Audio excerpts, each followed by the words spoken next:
आपल्या महाविद्यालयामध्ये उद्योजकता विकास केंद्रामार्फत वित्तीय साक्षरता कार्यशाळा आयोजित केली आहे।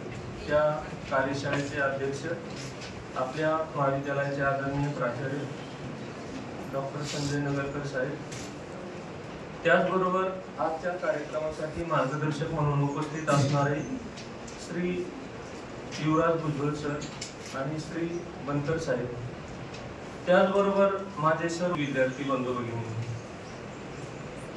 आपण पाहतो की पैसा माणसाकडे येतो परंतु त्याचा विनियोग करता येत नाही, म्हणून वित्तीय साक्षरता आवश्यक असलेली आपल्याला दिसून येते। तसं जर आपण पाहिलं तर माणसाला जन्मापासूनच पैशाचे आकर्षण किंवा हवा असलेली दिसून येते। अगदी लहान मुलगा जरी असला त्याला कोणी 10 रुपये पाहुण्याने दिले की आपण त्याला विचारतो मला दे, ते लगेच असं करतो। म्हणजे जोपर्यंत जेव्हा आपल्याला पैसा म्हणजे काय हे कळत नाही तेव्हापासून काय होते, पैशाचं आकर्षण त्या व्यक्तीकडे असलेलं दिसून येतं। परंतु पैसा कसा करावा हा चांगल्या लोकांना कळत नाही, त्यामुळं आपलं आर्थिक नियोजन कोलमडलेलं आपल्याला दिसून येतं।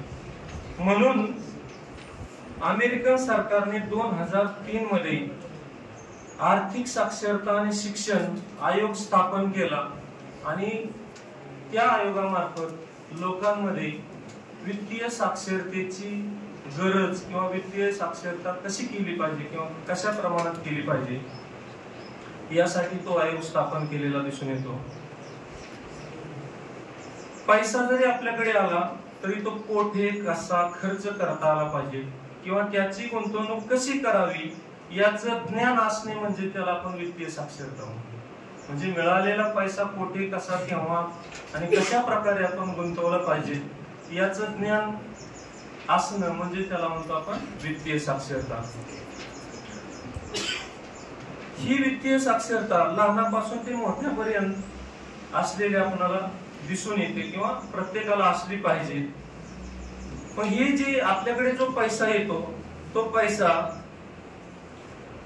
हा काही पैसा आपण आपल्या चरितार्थासाठी वापरतो, काही पैशाची आपण बचत केली पाहिजे, काही पैसा हा आपण घेतलेलं जे कर्ज असेल, घर कर्ज असेल किंवा इतर कर्ज असतील ते कर्ज फेडण्यासाठी आपण त्याच्यामध्ये काही पैसा वापरला पाहिजे। त्यानंतर काही पैसा आपण स्वतःचं आयुष्य सुरक्षित नाही यासाठी आपण आयुष्याचा विमा उतरवतो।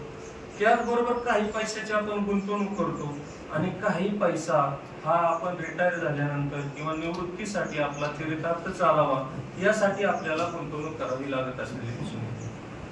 म्हणजेच आपल्याला काय सांगता येईल की जो आपला पैसा आहे तो कुटुंबासाठी, व्यवसायासाठी, जीवनशैलीसाठी किंवा आर्थिक स्वावलंबन होण्यासाठी किंवा भविष्यकालीन गरज आणि आपलं जीवन समाधानी व्हावं यासाठी आपल्याला त्या पैशाची गुंतवणूक करावी लागत असलेली दिसून येते।